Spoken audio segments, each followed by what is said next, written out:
ప్రేమ నమ్మకము కలిగిన మా తండ్రి, పరిశుద్ధుడా, నీ పరిశుద్ధ నామము కొరకు వందనాలు. రాత్రి సంఘము నేను ప్రార్థించినట్లుగా పగటి కాల ఆరాధనని పవిత్రముగాను పరిశుద్ధముగాను జరిగించారు. ఈ రాత్రి బిడ్డలందరూ తీసుకుని వచ్చారు. మరలా ప్రభు నీ సన్నిధిలో వంగని మోకాళ్ళు వంగించి ఒప్పుకున్నటువంటి నాలుగుతో నీ కేకేశారు. ప్రభువా, మీరు ప్రారంభ ప్రార్థనలోనే దిగి వచ్చినందుకు మీకు స్తోత్రాలు. ప్రభువా, మీ బిడ్డలతో యజమానులతో భార్యలతో భర్తలతో మీరు సంచరిస్తున్న సవాలుకరమైన దేవానికి స్తోత్రములు. అయ్యా, బిడ్డలందరూ ప్రార్థన చేశారు. ఇప్పుడు ప్రభువా, నన్ను చక్కగా నిలువబెట్టండి. నీ శిలువ సాటును మరుగు చేసి నీ పాదాలపై నిలబెట్టి బిడ్డలకు కావలసిన ఆత్మకోటముల ఆత్మీయ ఆహారాన్ని, జీవాహారాన్ని, వాక్యాన్ని మీరు విడుదల చేసి బిడ్డలకు తృప్తిని, సమాధానమును, నెమ్మదిని దయచేయమని యేసు నామములో అడుగుచున్నాము తండ్రి.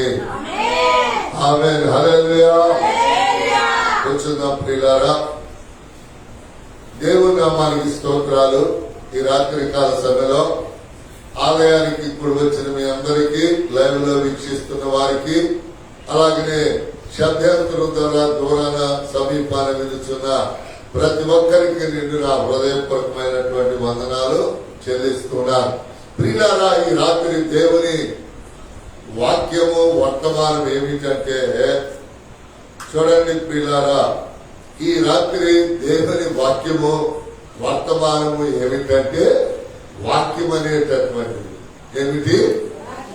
వాక్యం అనే వర్తమానం. ఈ రాత్రి వాక్యము అనేటటువంటి వర్తమానాన్ని మనం వినబోతూ ఉన్నాం. ప్రియులారా, ఈ వాక్యము అనేటటువంటిది దేవుడే. బైబిల్లో రాయబడినటువంటి వాక్యము దేవుడు రాయించిందే. ఏ భక్తుడు రాసినా దేవుడు రాయించిందే. కనుక మరి ఆది కాండము మొదలుకొని ద్వితీయోపదేశ కాండం వరకు మోషే గారిని వాడుకున్నాడు. ఆ తర్వాత వేరు వేరు వ్యక్తులు వాడుకున్నాడు. ఆ తర్వాత మరి ప్రకటన గ్రంథానికి మరి యోహాను, అట్లా ప్రతి విషయంలో దేవుడు చెప్పిన మాటలే వారు రాశారు. ఆ బైబిల్లో ఉన్నటువంటి వాక్యాన్ని ఈయన మనం ఆరాధించే పరిశుద్ధాత్మ దేవుడు ఉన్నాడే, ఆయన వాక్యమైన దేవుడు. ఆయన ఏమైన దేవుడు? వాక్యమైన దేవుడు. నీకు ఒక వాక్యం తెలిసింది అంటే యేసయ్య నీతో ఉన్నట్టే. హల్లెలూయా. అందుకని వాక్యమైన దేవుడు బైబిల్లో ఉన్నా, మన ఇంటిలో ఉన్నా, గుమ్మముల మీద ఉన్నా పర్వాలేదు, కానీ ఆయన ఉండవలసినటువంటి స్థలం ఒకటి ఉంది. హల్లెలూయా. గోడల మీద కంటే, ఇంకో చోట కంటే ఆయన ఎక్కడుండాలి అంటే ఎప్పుడు మీకు చెప్తాను. ఏమని? దేవుడు అడిగేది ఏమిటి మనల్ని? నా కుమారుడా, నా కుమార్తె, నీ హృదయము నాకు ఇమ్ము. ఆ హృదయములో చాలా దుర్మార్గతలు ఉన్నాయి, 13 వ్యసనాలు ఉన్నాయి. దానిలో ఏమున్నాయండి? 13 వ్యసనాలు. అందుకే ఆ హృదయం వ్యాధి కలిగిందని, ఘోరమైందని భక్తులు రకరకాలుగా వ్యాఖ్యానించారు. ఆ 13 వ్యసనాలు కలిగి ఆ ఘోరమైన వ్యాధి కలిగిన హృదయములో ఉండవలసింది ఏమిటో ఈ రాత్రి మనం నేర్చుకుందాం ప్రియులారా. కీర్తన గ్రంథము 119వ కీర్తన 11వ వాక్యం. 119వ కీర్తన 11వ వాక్యం. 119:11. చూడండి ప్రియులారా, 119:11 ఇక్కడ రాస్తూ ఉన్నాడు. చదువుదాం. చూడండి. నీ ఎదుట నేను పాపము చేయకుండానట్లు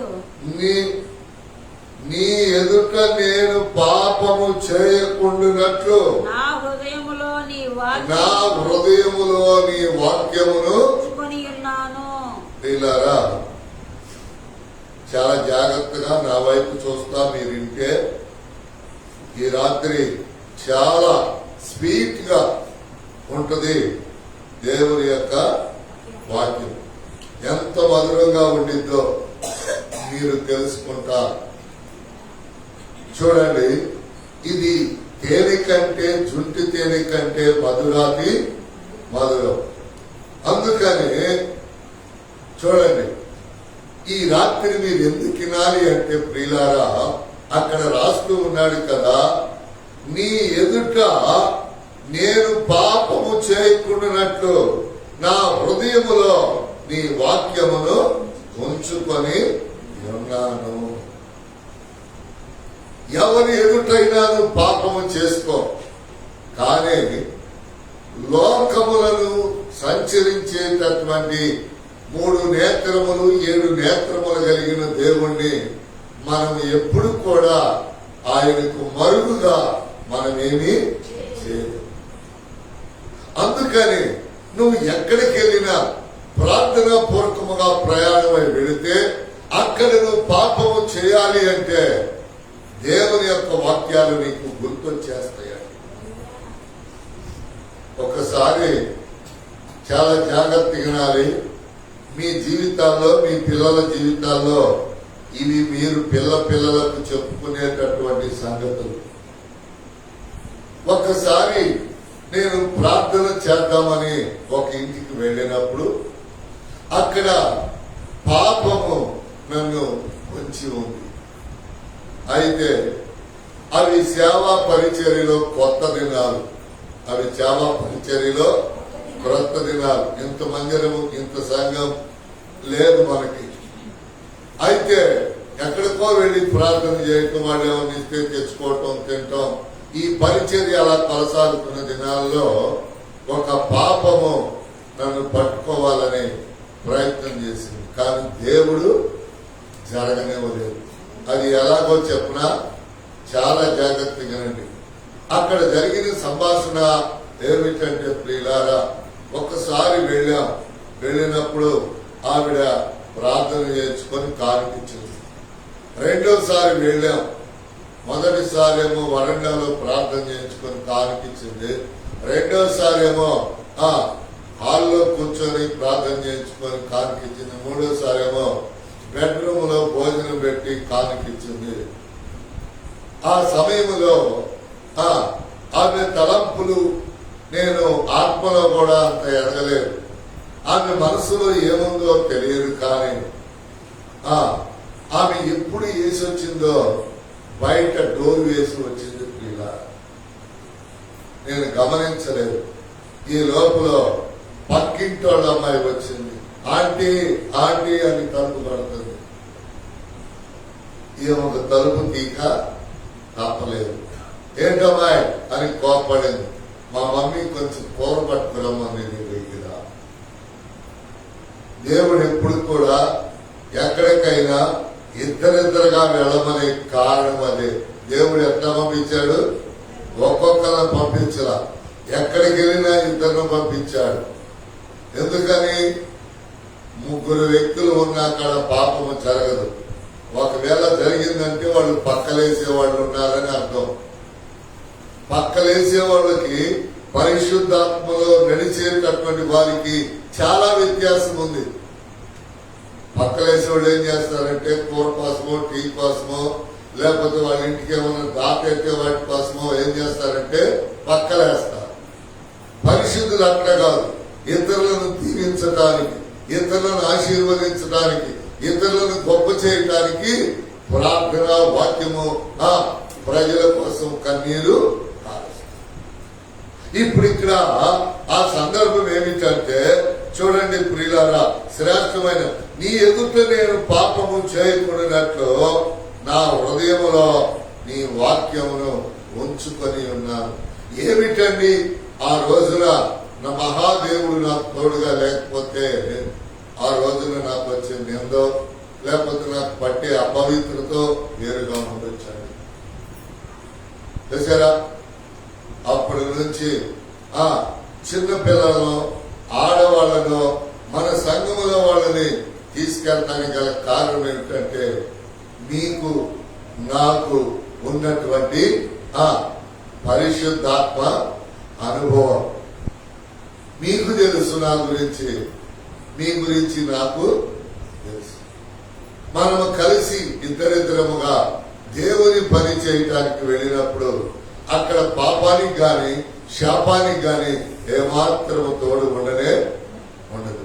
అందుకని ఇక్కడ అంటున్నాడు కదా, ఎక్కడ ఉండాలయ్యా వాక్యం అంటే బైబుల్లో కాదండి. బైబుల్లో ఉంటుంది ఎప్పుడు వాక్యం అయ్యున్న దేవుడు, కానీ ఎక్కడ ఉండాలి అంటే హృదయములో ఉండాలి. అదే చెప్తున్నాడు చూడండి, ఏమంటున్నాడు, నీ ఎదుట నేను పాపము చేయకుండానట్లు నా హృదయములో నీ వాక్యమును ఉంచుకొని ఉన్నాను.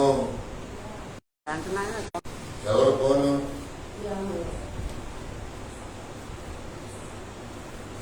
దేవుని యొక్క వాక్యములో ప్రియులారా, ఈ వాక్యాన్ని ఎక్కడ ఉంచుకోవాలంట? హృదయంలో ఉంచుకోవాలంట. కొంతమంది ఏం చేస్తున్నారు, కొంతమంది చేతికి కట్టుకుంటున్నారు, బైబిల్లో ఉంది, నసట కట్టుకుంటున్నారు, ఇంకోళ్ళ గోడ మీద పెట్టుకుంటున్నారు, మనం గోడల మీద కూడా రాయించుకున్నాం. ఎందుకయ్యా అంటే లిగిస్తే దేవుని వాక్యమే. మన మందిరానికి ఎవరు వచ్చినామంటారు తెలుసా? ఎటు చూసినా కానీ దేవుడే కనపడుతున్నాడంట మన మందిరంలో. హల్లెలూయా! ఎవరు కనపడుతున్నారంట? ఎవరున్నాడు? వాక్యములో ఉన్నాడు, వాక్యములో ఉన్నాడు. మొన్న విజయవాడ నుంచి ఎవరో మీటింగ్లు పెడతాం వస్తే ఆయన నాతో మాట్లాడటానికంటే సరే మందిరంలోకి వెళ్దామంటే మందిరం ఇట్లా చూశాడో లేదో పాస్ గారు చిన్న ప్రార్థన చేసుకుంటా అభ్యంతరం చేసుకుని ఆయన, ఎందుకంటే మందిరంలో ఇట్లా చూడగానే ఎటు చూసినా దేవుడే ఉన్నాడు. నలుదిక్కులు తూర్పు పరమణ ఉత్తర దక్షిణాలు ఎవరున్నారంట? దేవుడు. అందుకని దేవుని యొక్క వాక్యములో జాతి వినాలి. ఈ రాత్రి దేవుని వాక్యము నీ హృదయములో ఉన్నంతగా నిండి లేకపోయినా, బంగారం లేకపోయినా, ఏది లేకపోయినా నీకు అసమాధానము దుఃఖము ఉండనే ఉండదు. ప్రియులారా చూడండి, అనేకమైన చోట్ల ఇంత బంగారాన్ని చూస్తూ ఉన్నారు, మెడల్లో గాని ఫంక్షన్లో గాని. కానీ వాళ్ళ కుటుంబాల్లో ఆరోగ్యము లేదు, నెమ్మది లేదు, సమాధానము లేదు. గల కారణం ఏంటో తెలుసా? దేవుణ్ణి వాళ్ళు సరిగ్గా ఆరాధించట్లా. వెండి పెట్టుకోవటం, బంగారం కొనుక్కోవటం తప్పని చెప్పట్లా బైబిల్. ఆభరణాలు ఇచ్చే దేవుడే, అలంకరించుకోమంటుంది దేవుడే. కానీ చాలా జాగ్రత్తగానండి, కానీ దేవునికి మించి అలంకరణ గాని, దేవునికి మించి డబ్బుల మీద గాని, ఇంకొక దాని మీద గాని మనకి ఆలోచన ఉండకూడదు. అందుకని ఆయన అంటూ ఉన్నాడు కదా, నా వాక్యాన్ని నీ హృదయంలో ఉంచుకుంటే దేవునికి స్తోత్రం. ఇప్పుడు నీవేం చేస్తావయ్యా అంటే ఇక నువ్వు పాపము చేయనే అని. అబద్ధమనే పాపము గాని, మోసము గాని, దొంగతనము గాని, దోచుకోవటము గాని ఏది కూడా నీ దగ్గర నీలో జరగటానికి వీల్లేనే లేదు. కొన్ని ఉపమానాలు చెప్తాను, జాగ్రత్తగా. వాక్యం నీ హృదయంలో ఉంది. నీ పొరుగు వారిని ఏది కూడా ఆశించవద్దంటాడు. అది తెలిసి నువ్వు దేనిని కూడా ఆశించు. మోసం చేసి దోసుకోవద్దంటాడు. అది కూడా వాక్యములో ఉంది. ఆ వాక్యం నీకు తెలిసినప్పుడు వచ్చి ఇది నేను చేయకూడదు కదా. ఇట్లా ప్రతిదీ ఏమి చేయాలో ఏమి చేయకూడదో దేవుడు చెప్పాడు కనుక వాటి విషయంలో మన హృదయంలో వాక్యం ఉంటే అది మన హృదయాన్ని కడుగుతా, మన మనసుని కడుగుతా, మన తలంపులను కడుగుతా ఉండింది. కనుక దేవుని వాక్యము ఎక్కడెక్కడో ఉండే కంటే హృదయములో ఉండుట మంచిది. హల్లెలూయా! ఎప్పుడు ఎక్కడ పాపము చేయకుండా మన హృదయములో ఉన్న వాక్యము మనల్ని కాపాడింది. అందుకని దేవుని యొక్క వాక్యములో ప్రియులారా మరి యొక్క వాక్యాన్ని చూద్దాం. ఆ వాక్యం ఏమిటంటే 119, 105, 119, 105 చూడండి ప్రియులారా, వాక్యమే 105. నీ వాక్యము నా పాదములకు దీపమును, నీ వాక్యము నా పాదములకు దీపమును, నా త్రోవకు వెలుగునై ఉన్నది. చూసారండి ఏమిటంట? నీ వాక్యము నా పాదములకు దీపమును నా త్రోవనకు వెలుగై ఉన్నది. ఒక చిన్న మాట ఆలోచిద్దామండి. వాక్యం అంటే ఎవరండి? దేవుడు. ఆయన ఏడుంటానంటున్నాడు? పాదాలు. ఏడుంటానంటున్నాడు? త్రోవకి పాదాలకి. చెప్పండి, ఆయన ఏడుండాలి? ఆయన ఏడుండాలి? హృదయములో ఉండాలి. ఆయన అంటున్నాడు కదా, మీరు తెల్లవారు ఇస్తే ప్రయాణం చేయక నడవక తప్పదు, కానీ నేను నీ పాదాల దగ్గర ఉంటా. ఎంత తగ్గించుకుంటున్నాడండి చెప్పాలి మీరు? ఎంత తగ్గించుకుంటున్నాడు? మనమేమో కాస్త డబ్బు కలిగితే, కాస్త అందం ఉంటే ఏవేవో ఆలోచిస్తాం. ఆయన దేవుడిని పేరు ప్రఖ్యాతలు కలగటానికి గల కారణం ఏమిటంటే మానవుల పాదాల దగ్గర ఆయన ఉంటానంటున్నాడు. చూడండి, నీ వాక్యము నా పాదములకు దీపమంటాడు. ఎందుకంటే దేవుడు లేని మనిషి చీకట్లో సంచరిస్తూ ఉన్నాడని, వాక్యము తెలియని మనిషి చీకట్లో సంచరిస్తూ ఉన్నాడని, వాక్యము తెలిసిన మనిషి వెలుగులో నిలుస్తా ఉన్నాడని. అందుకే అక్కడ రాస్తూ ఉన్నాడు, నా త్రోవలకు వెలుగై ఉన్నది. చీకట్లో నడిచినప్పటికి, చూసారా, చీకట్లో నడిచినప్పటికి దేవుని మార్గము చక్కగా మనల్ని నడిపించింది. చూడండి ప్రియులారా, మొన్న నేను మార్చర్ వెళ్తూ ఉన్నాను. ఆ నల్లపాడు దాటినాక ఒక గుడ్డి అతను బండి ఎక్కడానికి వచ్చారు. ప్లాట్ఫారం మీద నుంచి రాలేదండి. ఆ ప్లాట్ఫారాల మీద నుంచి రైలు పట్టాలు దాటుకుంటా వచ్చి బండిని ఎలా ఎక్కాడో అలా ఎక్కేసి అడుక్కోవటం ప్రారంభించాడు. నేను అనుకున్నాను, 2 కళ్ళుండి మంచి కాళ్ళు ఉండేవాడు భయం వేసి వంతెన మీదుగా వస్తాడు ట్రైన్ ఎక్కడాడు. ఎందుకో తెలుసండి, గుడ్డి వాళ్ళని, కుంటి వాళ్ళని, మోగ వాళ్ళని, పిచ్చి వాళ్ళని పుట్టించింది ఎవరు? దేవుడే. ఎవరు పుట్టించింది? గుడ్డి వాళ్ళని, కుంటి వాళ్ళని, మోగ వాళ్ళని, తెలివి తక్కువ వాళ్ళని. నిర్గమాకాండానికి మీ బైబిల్ చెప్పండి. చాలా మంది అంటారు కదా, ఈ పిచ్చోడికి ఎలా కాపురం చేస్తున్నావు, ఈ మోగోడితో ఎలా జీవిస్తున్నావు అంటారు. అందుకని చూడండి, అక్కడ రాస్తూ ఉన్నాడు కదా,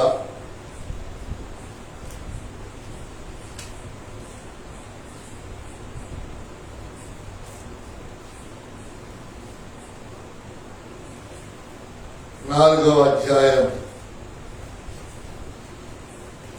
11వ వాక్యం. మోగవాడినే గాని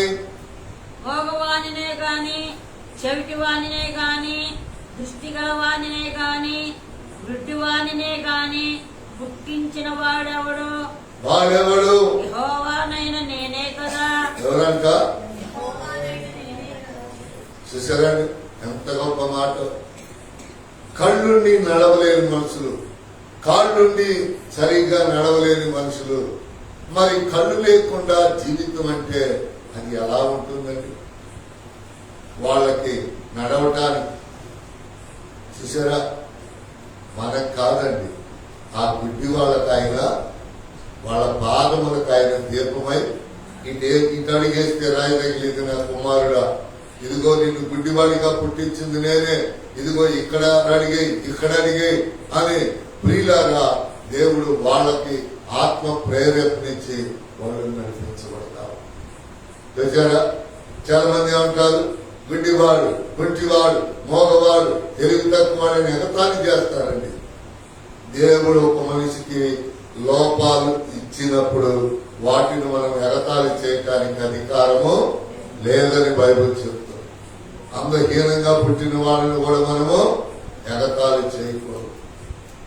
చూసారా, అందుకని దేవుని యొక్క వాక్యములో ప్రియులారా దేవుడు మనతో మాట్లాడుతా ఉన్నాడు. అందుకని ఆయన వాక్యం ఏంటంట, మన పాదములకు దీపమంట. ఇంకెక్కడ నీకు వెలుగు, నువ్వు ఎటు నడవాలో, నువ్వేమి చేయాలో చూపిస్తా ఉంటుంది. ఇంకేమంటున్నాడు, నా త్రోవకు పాదములకు దీపం, త్రోవలకు వెలుగు. అంటే నువ్వు నీతిమంతుడుగా, నీతిమంతురాలుగా నువ్వు నడుస్తా ఉంటే ఒక్కటే విషయం గుర్తుపెట్టుకో, ఎన్ని కష్టాలు వచ్చినా నీతిలో దేవుడు నెరవేరుస్తాడు. హల్లెలూయా. నీతి లేదనుకోండి, వాళ్ళకు లోకం న్యాయం చేయాలి. అర్థమవుతుందా? నీతిమంతులకు ఉండేది వేరు, లోకస్తులకు ఉండేది వేరు. మనకి ఏదైనా బాధ, కష్టం, దుఃఖం వస్తే దేవుడు అంటాడు, పిచ్చివాడ ఏడవద్దు, దుఃఖపడవద్దు, నేను నీకు భయపడవద్దు అంటాడు. వాళ్ళకి ఎవరు అంటారు? అంటారండి, వాళ్ళకి కూడా అంటారు, ఇదిగా రేపు పొద్దున్న డబ్బు నీకు కావాల్సిన డబ్బులు ఏర్పాటు చేస్తా అంటారు లోకస్తులు. ఈ లోపల వాడు ఎత్తాడు, ఈడేంటి అనుమానం వచ్చి వీడు తెల్లగట్టు 4ంటికి తలుపుకి గడిబిట్టంత లేకుండా పోతాడు. ఈ మనిషి 6ంటికి రమ్మన్నాడు కానీ 6ంటికి పోయి అంటే ఆడ అక్కడ ఉండనే. అందుకే దేవుడు చెప్పాడు, మనుషులైనను రాజులైన మీరు నమ్మద్దు, అధికారులైన మీరు నమ్మద్దు. ఎందుకంటే వాళ్ళు మీకే న్యాయము, మంత్రులు అధికారులు ఎవరు న్యాయం చేయాలన్నా వాళ్ళల్లో దేవుని ఆత్మ స్పందన కలిగించాలి. హల్లెలూయా. అందుకని దేవుని యొక్క వాక్యములో ప్రియులారా, 3వ మాటలోకి మనం వెళదాం. 3వ మాటలోకి మనం వెళదాం. చూడండి, యోహాను రాసిన సువార్త 1:1. చాలా జాగ్రత్తగా నాది మాట. ఆదియందు వాక్యముండెను. ఇది ఎప్పటి నుంచి ఉంటుందంటండి? ఆది అంటే కాదు, ఆది కాండము నుంచి. అంటే ఇప్పటికి ఎన్ని తరాలు అయిపోయినాయో మనకేమో తెలుసు. మన అమ్మా నాన్నలు చచ్చినా బతికినా తెలుసు, మన తాతలు కొంచెం తెలుసు, ముత్తాతలు మనకి తెలియనే. కనుక దేవుని వాక్యం అంటుంది కదా ఇక్కడ, ఆది యందు వాక్యం ఉండెను, వాక్యము దేవుని యొద్ద. చూసారండి, వాక్యం ఎక్కడుందంట? వాక్యము దేవుడై ఉండెను. వాక్యం ఎవరంటండి? అండర్లైన్ చేసుకోండి, చాలా మంచి మాట. ఆది యందు వాక్యం ఉండెను, ఆ వాక్యము దేవుని యొద్ద ఉండెను, ఆ వాక్యమే దేవుడై ఉండెను. సమస్తము ఆయన మూలముగా కలిగినదేది ఆయన లేకుండా కలగలేదు. ఆయనలో జీవం ఉండెను, ఆ జీవము మనుషులకు, దేవుని జీవమంట మనుషులకి, కుటుంబాలకి వెలుగై ఉంటుంది. చూసారు, మనుషులకి, కుటుంబాలకి ఏమై ఉంటుంది? వెలుగై ఉంటుంది. చూసారు ఎంత గొప్ప మాట. ఎందుకయ్యా అంటే, వాక్యాన్ని నువ్వు గౌరవించినంత కాలం, వాక్యాన్ని నువ్వు ప్రేమించినంత కాలం దేవుడు ఎక్కడో ఉండడండి. నీ హృదయంలో ఉంటాడు, నీ అంటే వస్తాడు. నువ్వు చీకట్లో వెళ్ళినా, నువ్వు కష్టాల్లో వెళ్ళినా, నువ్వు కన్నీటిలో వెళ్ళినా దేవుడు నిన్ను కాస్తూ ఉంటాడు. నీకు మంచి మాట చెప్తున్నాను. నేను సేవ చేస్తూ ఉన్నప్పుడు ఎప్పుడు పడితే అప్పుడు బండి మీద నిద్రపోయినప్పుడు ఆయన కాపుదల, కారులో నిద్రపోయినప్పుడు ఆయన కాపుదల. ఎందుకంటే నేను చేయవలసిన సేవ ఇంకా ఉంది. దేవుని వాక్యం చెప్తుంది, ఆయన నీతిమంతులను కాపాడేటటువంటి దేవుడు. ఎవరినండి? నీతిమంతులు. ప్రియులారా, దేవుని వాక్యం చెప్తుంది, నీతిమంతులను నేను కాపాడతాను. అనీతిమంతులు ఆయన కాపాడు. ఎందుకో తెలుసా? నీతిమంతులకు కొన్ని రోగాలు పెట్టినా, కొన్ని దెబ్బలు తగిలినా దేవుడు వాళ్ళకు తోడు కొట్టుడికి తెలుసు. అనీతిమంతులకి ఎవరు కూడా ఉండరు. అందుకని దేవుడు మీరు అనీతిమంతులు నాకు వద్దు అని అట్లా ప్రయాసపడి భారం మోస్తున్న సమస్త జనులారా నా యొద్దకు రండి, మీ కష్టాలు మీ శోధనను తట్టుకునే బలాన్ని నేను ఇస్తా, నేనే దేవుడను అని ఆయన చెప్తున్నా. చూసారా? మనం ఆలోచిస్తే కాస్త వాక్యములో దాటి వచ్చాం కానీ మళ్ళా నిర్గమాకాండానికి కానీ వెళ్ళి మనం ఆలోచిస్తే చూసారా? చూడండి మనం ఆలోచించాలని మన కాళ్ళు బాగున్నాయి, చేతులు బాగున్నాయి, కళ్ళు బాగున్నాయి, ముక్కు బాగుంది, కడుపులో బాగుంది, అన్నీ బాగున్నాయి. కానీ మనము చేసుకునే పనుల్లో సామర్థ్యాన్ని అనుభవించే వాటిలో సరిలేకపోవడం, ఇవన్నీ ఏమిటో తెలుసా? శాపం. చూసారా? మాచర్ల నుండి వస్తా ఉన్నా సత్తెనపల్లి పైన ఎక్కడో ఒక ఊర్లో దిగాడు. అతనికి 2 కాళ్ళు పోలియో, ఇంత మనిషిలా ఉన్నాడు, పెద్ద వయసు. అతడు చేతుల మీదే రైలు బండి ఎక్కాడు, బ్యాగ్ తగిలించుకున్నాడు నడికి. నేను అనుకుని ఎక్కడ దిగుతాడో ఏమిటో అనుకున్నా. చూసారా? ఎంత చక్కగా బండి ఆగింది, దిగిపోయాడు.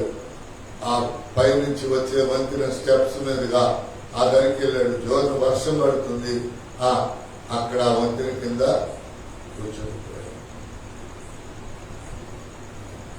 మనమైతే చెప్పండి, గొడుగు లేదు, టవల్ లేదు, మరి ఆయనకేమున్నాయి? ఏమీ కూడా లేదు. అందుకే కుంటోళ్ల పట్ల, గుడ్డోళ్ల పట్ల ఆయన కృప సమృద్ధిగా కుమ్మరిస్తాడు. హల్లెలూయా. కనుక మనం ఆలోచించాలి, నా కాళ్ళు బాగానే ఉన్నాయి, నా చేతులు బాగానే ఉన్నాయి, మరి నేనెందుకు నడవలేకపోతున్నాను, నేనెందుకు తెచ్చుకోలేకపోతున్నాను, నేనెందుకు చేసుకోలేకపోతున్నాను అనే ఆలోచన మనకు ఉండలేదు.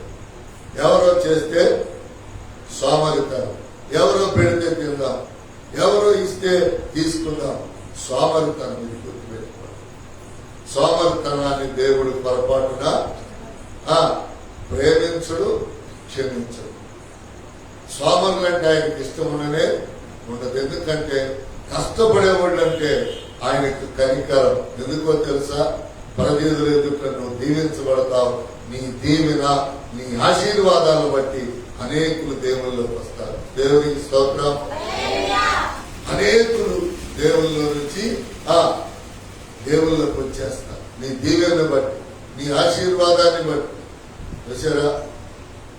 మొన్న సహోదరి ఇంట్లో కుటుంబ ప్రార్థన పోయిన ఆదివారం జరిగినప్పుడు ఆదివారం నుంచి ప్రజలను అడుగుతూనే ఉన్నారు, ఏంటండి ఆ ఇంట్లో అట్లా నడిచింది వాక్యం అని. మన సంఘస్థులు కాదు, బయట.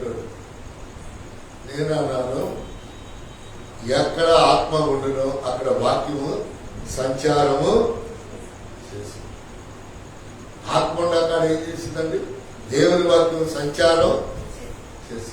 వాక్యం లేని కాడ, ఆత్మ లేని కాడ వాక్యము సంచారము చేయి. అందుకే దేవుడు అంటాడు, ఎస్కేల్ నువ్వు నిలువబడు, చక్కగా నిలువబడు, జాగ్రత్తగా నిలువబడు, మిగతా పనులన్నీ నేను చూసుకుంటా. నువ్వు ఉపమానం చెప్పాలో, నువ్వు వాక్యం చెప్పాలో, నువ్వు గద్దించాలో, నువ్వు బోధించాలో, నువ్వు బుద్ధి చెప్పాలో నేను చూసుకుంటా, కానీ నువ్వు మాత్రం చక్కగా నిలువబడు. నాతో చాలా మంది దైవ సహోదరులు చెప్తున్నారు, అన్నా మీకు పెద్ద వయసు అయింది, కూర్చొని చెప్పొచ్చు కదా వాక్యం అంటున్నారు. ఆ పద్ధతి నేను నేర్చుకోలేదయ్యా, నాకు ఇంకా శక్తి ఉంది, ఇంకా రాజుగారి కుర్చీ కోసం నేను పోరాటం చేస్తా ఉన్నాను. రాజుగారి కుర్చీ అంటే ఏంటి? రాజుగారి కుర్చీ అంటే ఏంటి? కుర్చీలో కూర్చోటమా? నేల మీద కూర్చోటం. నేల మీద కూర్చోలేమంటే ఎక్కడో ఒక చోట బాడీలో ఏమొచ్చింది? తేడా వచ్చింది. నరాల్లోనో, ఎముకల్లోనో, కండరాల్లోనో. ఇక అప్పుడు మనం కుర్చీకి ఇదైపోతాం. బైబిల్లో దావీదు గారు చెప్తాడు, రాజుగారి కుర్చీ ఇది, నేల మీద కూర్చోటం. దేవునికి స్తోత్రం. చూసారా? నువ్వు కుర్చీలో కూర్చోటానికి అలవాటు చేసుకో. ఇక నువ్వు ఎప్పుడు చూసినా కుర్చీయే. నువ్వు కింద కూర్చో, ఎప్పుడు నీ కింద కూర్చున్నావంటే అవయవాలన్నీ సెటిలైట్ అయిపోతాయి. అందుకని మళ్ళీ నేను ఇక్కడికి వస్తున్నా. ఏమంటున్నాడు? ఆది యందు వాక్యము ఉండెను, వాక్యము దేవుని యొద్ద ఉండెను, ఆ వాక్యమే దేవుడై ఉండెను. ఆయన ఆది యందు దేవుని యొద్ద ఉండెను, సమస్తమును ఆయన మూలముగా కలిగిన. సమస్తం అంట ఏమేంటి? పిల్లలైనా, ఇల్లైనా, కోడైనా, కోడి పిల్లైనా, కుక్కైనా, ఏదైనా జంతువైనా సరే, ఏదైనా నువ్వు కలిగి ఉన్నావంటే అది దేవుని వలన నీకు కలిగింది. దేవునికి స్తోత్రం. నీ తెలివితేటలు బట్టి కాదు, నువ్వు కష్టపడుతున్నావు, దేవుడు ఆశీర్వదిస్తాడు. చూసారా? కష్టపడకుండా సోమరోళ్ళకు దేవుడు ఏమీ కూడా ఇవ్వడు. అందుకని దేవుని యొక్క వాక్యములో ఇంకా ఏమంటున్నాడు? కలిగియున్నది ఏది ఆయన లేకుండా కలగలేదు. గుర్తుపెట్టుకో. చాలా మంది ఏమంటారు?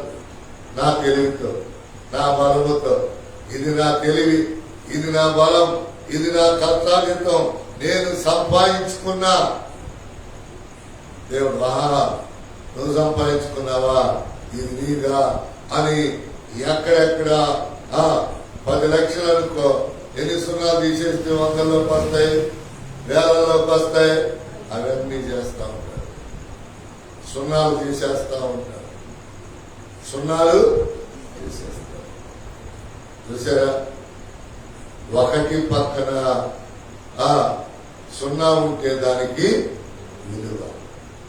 అందుకని దేవుణ్ణి నువ్వు ముందు పెట్టుకోవట్లేదు కనుక నీ వెనకమాల ఎన్ని సున్నాలు ఉన్నాయో ఆ సున్నాలని దేవుడు తీసివేస్తాడు.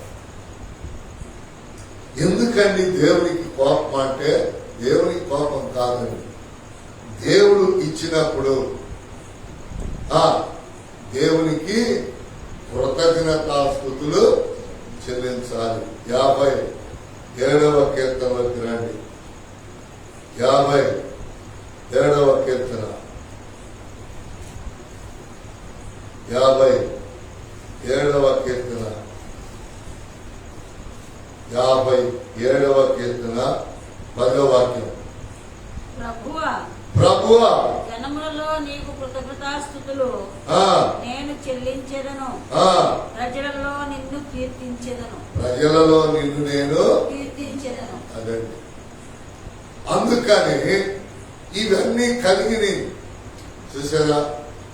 చూడండి, ఒక ఆమె ఉంది కదా, నాకేం లేదు. చూడండి, మాస్టర్ గారు ఏంటి రోగం తగ్గితేనే ప్రార్థన పెట్టుకోవాలా అన్నారు. నేను అన్నాను కదా, నేను ఎప్పుడు ఎవరిని ప్రార్థన పెట్టుకోమన్నమ్మా, వాళ్ళు ఇష్టమై వాళ్ళు పెట్టుకుంటే నేనేమి జరపటమే కానీ నేను ఎవరిని పెట్టుకోమంటే మరి ఆ రోగం తగ్గిన ప్రార్థన పెట్టుకుంటే ఆమెకి విశ్వాసం కలుగు చేసింది ఎవరు? ఏమని? ఇదిగో నేను రోగాన్ని తగ్గించే ప్రార్థన పెట్టుకో. ఇప్పుడు నీకు విశ్వాసం కలగల, ఆ రోగాన్ని కట్టి పెంచాడు అనుకో, ప్రార్థన పెడితే ఎంత అవుతుంది? 2000 అవుతుంది. పలహారం ప్రార్థన లేకపోతే గ్రాండ్ పలహారం అయితే 3000 అవుతాయి. కానీ ఆ రోగాన్ని కట్టి దేవుడు పెంచితే ఏమైందండి? 3000 పోయి 30,000 అయిపోతుంది. దేవుని బిడ్డల విశ్వాసాన్ని ఎప్పుడు కూడా లోకం పరీక్షిస్తా ఉంటుంది. అప్పుడు నేను చెప్పాను, ఆమె విశ్వాసమేనమ్మా, ఆమె సాక్ష్యం చెప్తుంది. అనేకులు అల్ప విశ్వాసులు నమ్మి బలపడాలి అని అన్నా.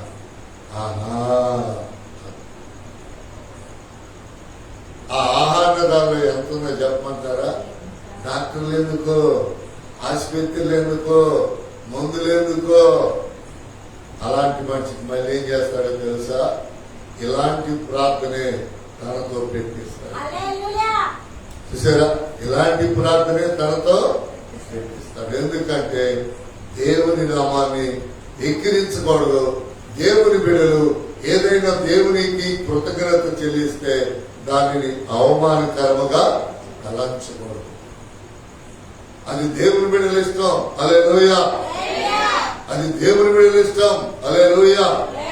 అందుకని ఆయన అంటున్నాడు కదా, ఆయనలో జీవం ఉండేనో ఆ జీవము మనుషులకు వెలుగై ఉండేది. దేవునిలో ఏముందంటండి? జీవం, జీవం, జీవం. ఆ జీవములు ఏముంది? వెలుగు. చూసారా? వెలుగంటే మనలో పాపము ఎంత మాత్రమును లేనే.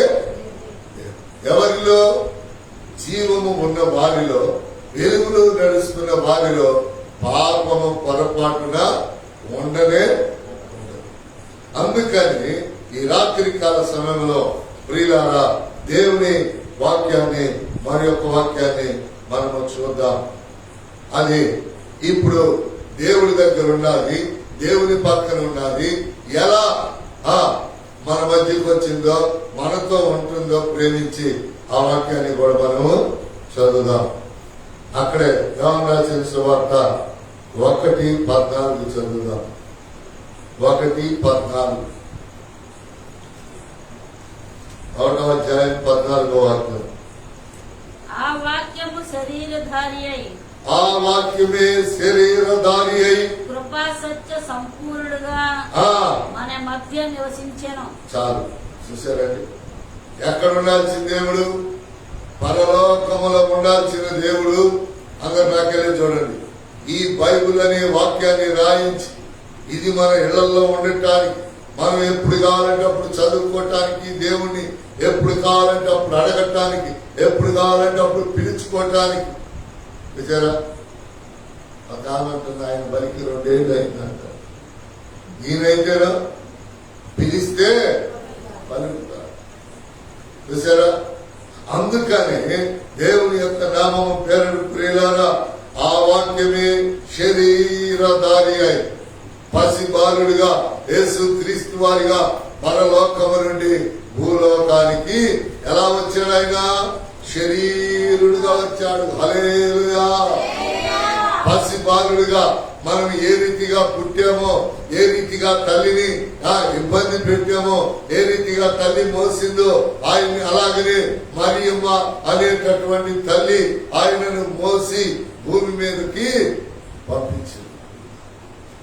అందుకే ఆయన కుడిసినటువంటి స్థానాలు, ఆయనను మోసిన గర్భం ధన్యురాలు అని రాశారు. చూసారా? చాలా మంది ఏమంటారు? చెప్పాలి. దుర్గం ఏమంటారు? నీ ఇంగిల్ పాలు తాగాడు మెట్ట కట్టబాని. ఏమంటా? ఇంగిల్ పాలు తాగాడు మెట్ట కట్టబాని.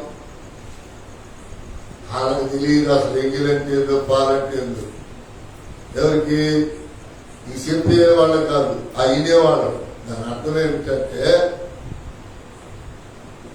ఎవరైతే ముందు పుడతారో, ఎవరైతే ముందు పుట్టారో వాళ్ళు ముందు పుట్టిన వాళ్ళ తర్వాత వాళ్ళ పాలు మిగిలిన తల్లిని గుండెల్లో, శరీరంలో ఆ ఎంగిలి పాలు తాగితే వాళ్ళు కూడా ఏమవుతారు? దీవించబడతారు. యేసు ప్రభువారు తాగి మోసిన తర్వాత మరలా పుట్టారు కదా, వాళ్ళు ఏమయ్యారు? దీవించబడ్డారు, ఆశీర్వదించబడ్డారు, ఆయనకు పరిచారికులుగా జీవించారు. చూసారా? ఇప్పుడు వాళ్ళు ఆయనతో ఉంటే వాళ్ళకి ఆ పేర్లు వచ్చినాయి. ఆ బైబిల్లో ఆయనతో లేకుండానే ఉంటే ఎవరు యేసు ప్రభు తమ్ముళ్ళు, యేసు ప్రభు ఆ తమ్ముళ్ళని రాశారా? ఆయనతో ఉంటేనే, ఆయన నమ్ముకుంటేనే, ఆయనకు పరిచర్య చేస్తేనే ప్రియులారా వాళ్ళకి ఆ పేరు వచ్చింది. చూసారా? అందుకని పెద్దవాళ్ళు ఎప్పుడు కూడా ఏం చేయాలంట? చిన్నవాళ్ళని క్షమించాలి. అందుకని పెద్దవాళ్లలో నుండి ఆశీర్వాదం చిన్నవాళ్లలోకి వచ్చింది. చాలా మందికి తెలియక ఉంటారంటే అదే ఆ వల్ల నాకేందా, ఆ వల్ల నాకేందా, ఏ వల్ల నాకేందా. అందుకని మోటి భాషలో చెప్తారు, ఆ ఎంగిలి పాలు తాగిన వాడివి, ఆయన ఎంగిలి పాలు తాగినోడివి, నువ్వు అట్ట అనకూడదు, అది నీకు మంచిది. అందుకని ఇక్కడ యేసు ప్రభు వారు శరీరధారిగా రావడానికి ఎవరిని అడుగుతున్నాడండి? చెప్పాలి మీరు. మరియమ్మ తల్లిని. మిమ్మల్ని వాడుకుంటే ఎంత బాగుండేది. మరి ఇప్పుడు నన్ను ఎందుకు వాడుకుంటున్నారు? జరీనా గారు చెప్తారు, దేవుడు నన్ను ఎందుకు వాడుకుంటున్నాడు? అబ్బా, మీరు పరలోకం పోవటానికి నన్ను వాడుకుంటున్నాడు. అలే చెప్పా. ఇలాంటి మాటలు మీకు ఎక్కడా దొరకవు. నేను వాక్యం చెప్తుంది ఎందుకంటే, నేను మీకు ప్రార్థన చేస్తుంది ఎందుకంటే మీరు పరలోకం పోవటానికి. అంతేగాని లోక సమంగా ఎంత ఏంటో, ఇంత బంగారం లేకపోతే ఇంకేదో కాదు, అవన్నీ వచ్చేసేస్తాయి. దేవుడు పని మనం చేస్తా ఉంటే ఆయన వెండి బంగారం ధనధాన్యాలు ఇల్లు పొలాలు కార్లు ఆయన ఏదేవి ఏ సమయానికి ఇవ్వాలో వాటిని ఇచ్చేస్తాడు. ఆమేన్. చూసారా? మీరు ఎక్కడికి పోవటానికి నేను ప్రకటిస్తున్నాను? పరలోక రాజ్యం పోతాను. మీరు అలా ఎప్పుడైనా ఎవరైనా అడిగితే హల్లెలూయా ప్రార్థనా మందిరం మీకు ఎందుకమ్మా, మీరు ఎందుకు పోతున్నారంటే మేము పరలోకం పోవటానికి. అబ్బో, చూసారా? దేవుడు ఏమన్నాడు? నువ్వు అవునంటే అవునను, కాదంటే కాదు. నీకు సగం నమ్మకం కనుక పిల్లిపోయిన ఒకేలాగుండి ఏదోలేండి అందరు పోతున్నారు అన్ని దగ్గరికి నేను పోతున్నాను, ఇక నీకు పరలోకం లేదు. ఉన్నది ఏదో గట్టిగా చెప్పాలి. ఎవరితో? లోకముతో, లోకస్తులతో. ఎందుకమ్మా దేవుడి దగ్గరికి పరలోకం పోవటానికి? ఎందుకమ్మా మందిరము దగ్గరికి పరలోకం పోవటానికి? ఎందుకమ్మా మందిరము దగ్గరికి? వాక్యమైన దేవుణ్ణి మేము నేర్చుకోవాలండి. ఒక్కొక్కళ్ళు అంటారు ఎన్ని సంవత్సరాలు నేర్చుకుంటా అంటే, ఒక్కొక్కసారి మొగుళ్ళు కనుక అడిగారు, మీరేం చెప్పాలి? ఎందుకమ్మా ఈ రోజులుగా పోతున్నావు? బైబిల్లో ఒక ఆయన అడిగాడు, ఒక భర్త ఒక భార్యను ఏమన్నాడంటే, ఆ విశ్రాంతి దినాలు పోయావు, మరి అమావాస్య రోజు పోయావు, ఇవాళ ఎందుకు అమ్మ మందిరానికి అని అడిగాడు. మిమ్మల్ని కూడా శుక్రవారం పెడతాడు మీ అయ్యగారు, శనివారం పెడతారు, ఆదివారం పెడతారు, ఇలా బుధవారం మందిరం కాడికి ఎందుకమ్మా అని అంటే నువ్వేం చెప్తావు? ఏం చెప్తావు? ఆయన ఏమనాలి? అయ్యా నేను ఎందుకు వెళ్తున్నానో వచ్చాక చెప్తా. నేను ఎందుకు వెళ్తున్నానో సరిగానే. మిమ్మల్ని ఎవరైనా ఈ రోజు ప్రార్థనకి ఎందుకు, ఈ రోజు మందిరానికి వెళ్తే అలాంటి పిచ్చోళ్ళకు మీరు సమాధానం చెప్పద్దు. వచ్చాక చెప్తానన్నారుగా. ఏమన్నారు మీరు? వచ్చాక చెప్తానన్నారుగా.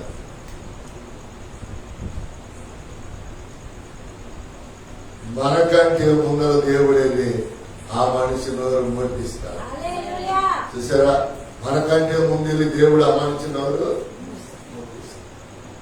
నువ్వు ప్రార్థనకు రాకుండా లోకస్తులు ఏమిటి దేవుడి వాక్యం చెప్పినట్టు దుష్టులతో, పాపులతో, దుర్మార్గులతో నీ జీవితం కొనసాగించావు, వాటి వల్ల నీకేమి ప్రయోజనం కాదు. అందుకని ఆయన అంటున్నాడు, ఆ వాక్యమే శరీరధారి అయి దేవుడు పుడతారని గ్రంథం చెప్పింది, యెషయా చెప్పింది, మీకా చెప్పింది, చిన్న గ్రంథాల్లో పెద్ద గ్రంథాల్లో ఇదిగో లోకరక్షకుడు పుడతాడు.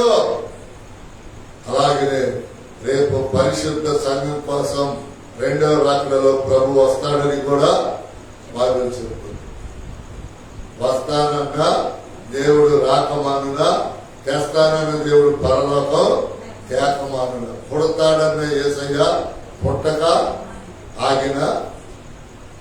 చూసారా, బైబిల్లో ఉన్నదేదో అదే సత్యం, అదే నిత్యం, సంపూర్ణ వాగ్దానం. అందుకని అక్కడ ఆయన అంటున్నాడు కదా, సంపూర్ణముగా మన మధ్య. ఎంత గొప్ప మాట అండి. ఇప్పుడు మనకు కూర వేసారు ఎవరన్నా, ఎన్ని రోజులు వేస్తారు?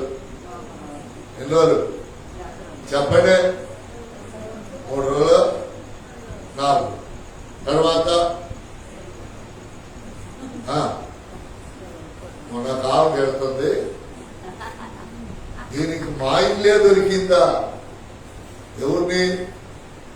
ఆమెను తిట్టవచ్చుగా, ఆమెను తిడతలా. ఆ నల్ల కుక్కడి బాధ అంటే దీనికి మా ఇల్లే దొరికిందే. చూసారు, దీనికి మా ఇల్లే దొరికి తిట్టే దేవుణ్ణి కూర అడిగే మనిషి. ఆ మనిషిని ఏమనాలంటే, ఏమమ్మా వద్దాకులు కూర అడుగుతున్నావు, కర్రీ పాయింట్ లో కూర కొనుక్కొస్తే ఎంత అవుతుంది? ఇప్పుడు నువ్వు వండలేదనుకో, నీ కూర వేసేస్తా, కర్రీ పాయింట్ అంత కూర. రేపు నువ్వు మంచి కూర ఉండి మళ్ళీ నాకు వేసేయాలంటే ఆ మనిషి రెండోసారి కూరకు వచ్చిందా?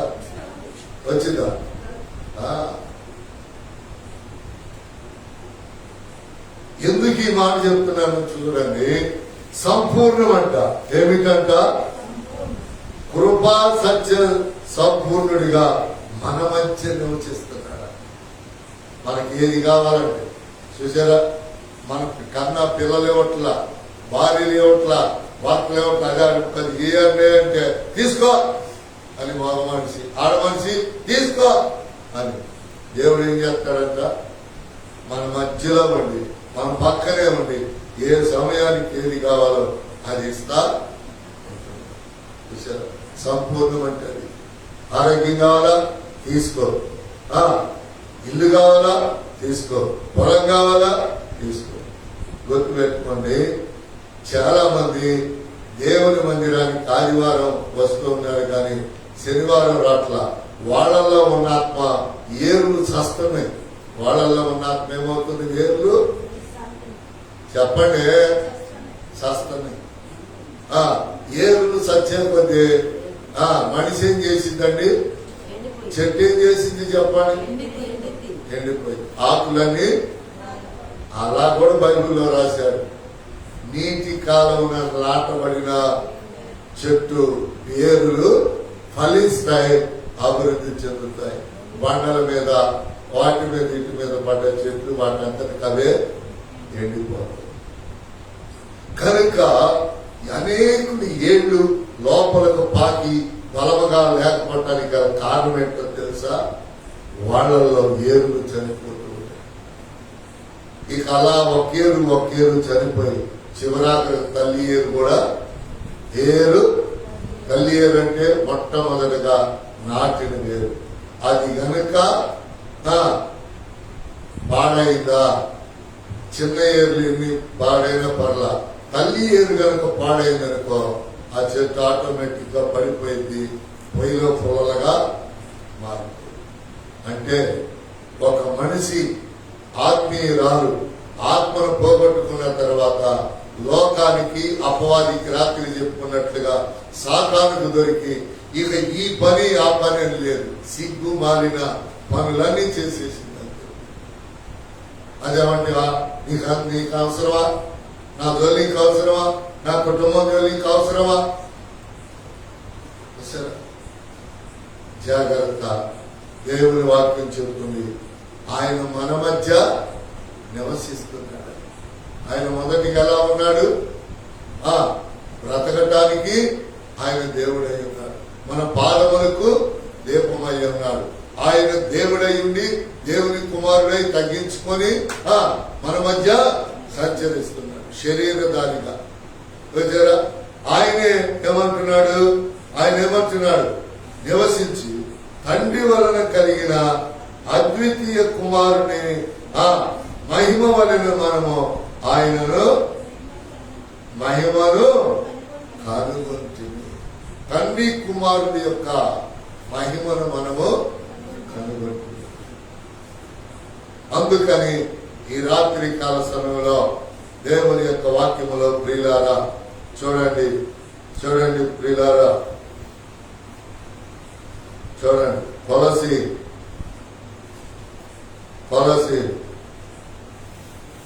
3:16 కొలసీలకు రాసిన పత్రిక 3:16 కొలసి 3:16 చదవండి. చూడండి. సంగీతముతోనూ కీర్తనతోనూ ఆత్మ సంబంధమైన ఏంటంటమ్మా పద్యములతోనూ బుద్ధి చెప్పుచు కృపా సహితముగా మీ హృదయములలో దేవుని గూర్చి గానము చేయించు సమస్త విధములైన క్రీస్తు వాక్యము మీరు సమృద్ధిగా ఈ వాక్యమే నాకు తెలియకుండా ప్రవచనం ప్రారంభ పాటలోనే ప్రవచనం. దేవుని ఆత్మ మీ మధ్యలో మీరు సమృద్ధిగా, అది ఆత్మ సమృద్ధిగా ఉంటే మిగతా అన్ని దాన్ని వెనకబడాల్సిందే. చూసారా? ఇప్పుడు పిల్లైనా పందైనా కోడైనా చాలా పిల్లలు పెడతాయి కదా. ఆ పిల్లలని తల్లి ఎప్పుడు పోతాయా లేకపోతే అటువంటి ఇటువంటి పోయిందా? తల్లి అంటే ఏదన్నా ఒక్కరు మేత దొరికిందని పోయిందనుకో, కోడి అయితే దాన్ని పొడిచింది, కుక్క అయితే దాన్ని కలిసింది, ఏడ కట్టుపోతున్నాం ఇట్లా ఉంటాను. ఎందుకని వేరే వేరే శత్రువులకి అవి దొరికి పాడైపోతాయి.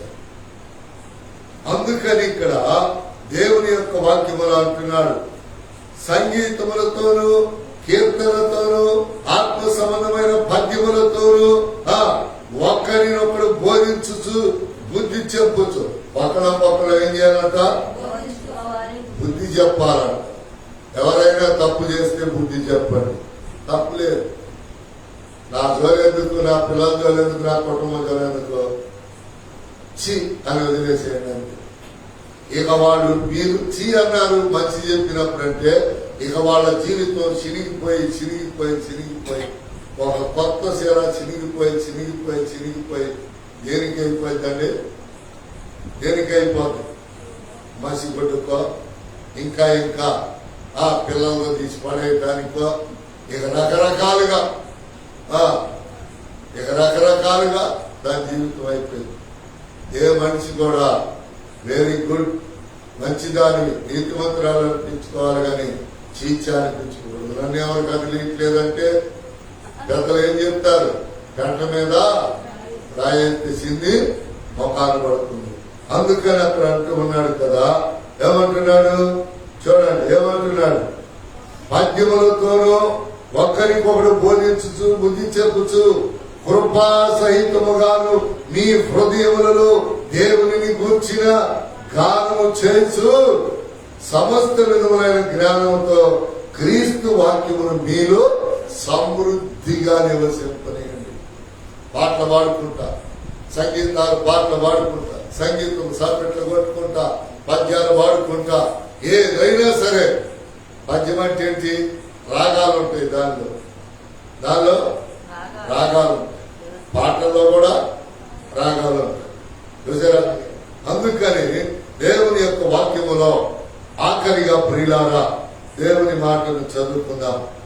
హెబ్రీలకు రాసిన పత్రిక 4:12. హెబ్రీలకు రాసిన పత్రిక 4:12. హెబ్రీలకు రాసిన పత్రిక 4:12. హెబ్రీలకు రాసిన పత్రిక 4:12.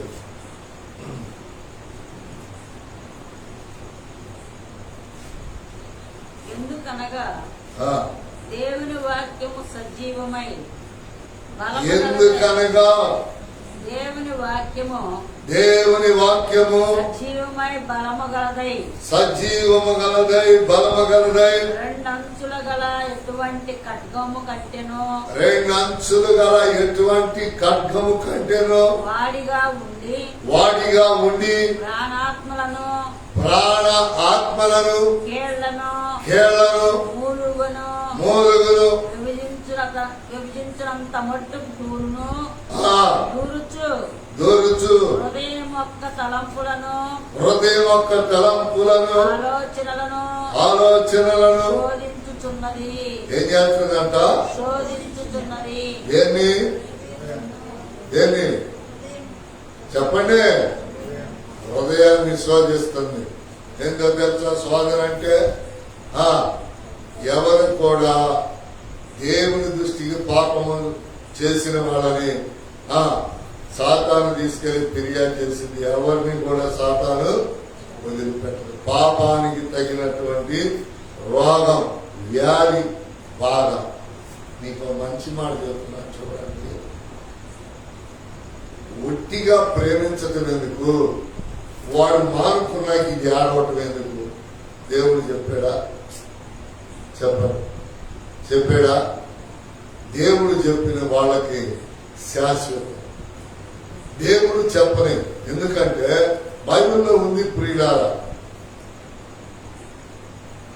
అందుకని తల్లిదండ్రుల మాట విన్నవాళ్ళు ఎప్పుడు కూడా భూమి మీద దీర్ఘాయుష్మంతులు అవుతారు, చాలా గొప్పవారుగా ఉంటారు. ఎందుకంటే తల్లిదండ్రులు పిల్లల కోసం ఏమైనా చేస్తారు, కానీ పిల్లలు చేయలేరు.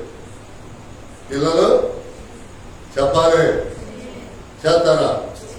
నేను చేసేది పోగారా? నీ కోసం సంసారం చేసి గర్భులు మోసి రోగాలు, బీపీలు, షుగర్లు తెచ్చుకున్నాక అది షుగర్ తీసుకోమంటా, అది బీపీ తీసుకోమంటా. నీ షుగర్తో నువ్వు చావు. అదే పిల్లలకు షుగర్ వచ్చిందమ్మా, రక్తం కావాలంటే తల్లి ఏమనింది? నాకు తీసుకెళ్ళా డాక్టర్ గారు. పిల్ల అయితేనే నేనే నీకు ఆ కూతురు అంటే ఇష్టంగా, ఆ కొడుకు అంటే ఇష్టంగా దాని దగ్గర తీసుకో. చూసారా? ఈ మాటలు కొరింథీ సంఘంలో ఉన్నాయి. ఎక్కడున్నాయి? కొరింథీ సంఘంలో అపోస్తలుడైన పౌలు చెప్తారు. మంచి సంపాదించినప్పుడు తల్లి, జాగ్రత్తగా చూడండి, ఆఖరి ఉపమానం. ఒక తల్లిదండ్రులు మంచిగా సంపాదిస్తే మాకోనమ్మా అంటారు. వాళ్ళ కోసమే సంపాదించేదన్నా పోలీస్ స్టేషన్ గొడవలు అయితే అమ్మా నువ్వు రామ్మా అంటే మాకు ఇలా కుదరదు, నువ్వును ఆయన బోర్డు ఎవరైనా అని ఆలోచించండి. అందుకని దేవుడు అట్లనే వాడు కాదు. చివరిగా మళ్ళీ చదువుదాం. ఎందుకనగా దేవుని వాక్యము సజీవము గలదై బలము గలదై రెండంచులు గల ఎటువంటి ఖడ్గము కంటే వాడిగా ఉండి ప్రాణాలను, కేళ్లను, మూలుగులను విభజించినంతగా దూరుతాడు. ఏం చేసిందంట? ఆడవాళ్ళు తిట్టుకునేటప్పుడు చూడాలి. నీకు దూరలా అంటే నీకు దూరలా. దేవుని వాక్యం ఏం చెప్తుంది?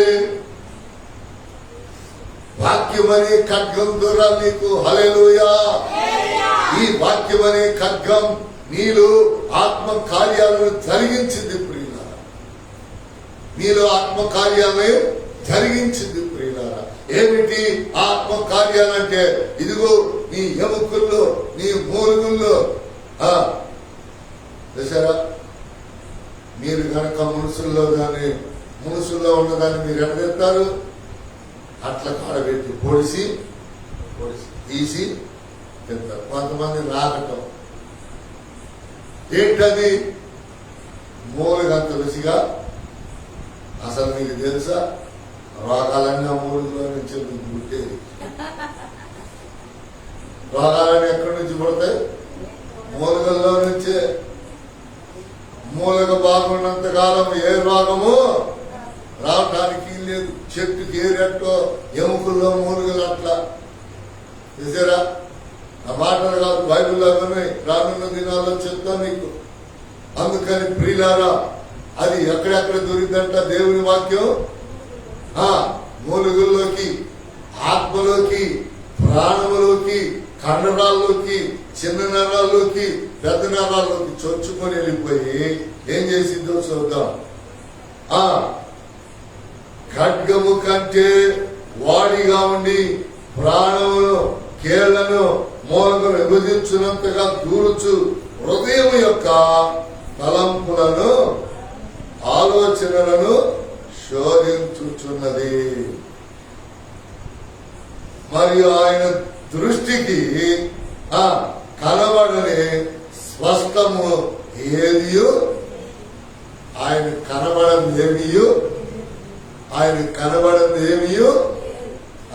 దేవుని దృష్టికి కనబడని ఏమియు.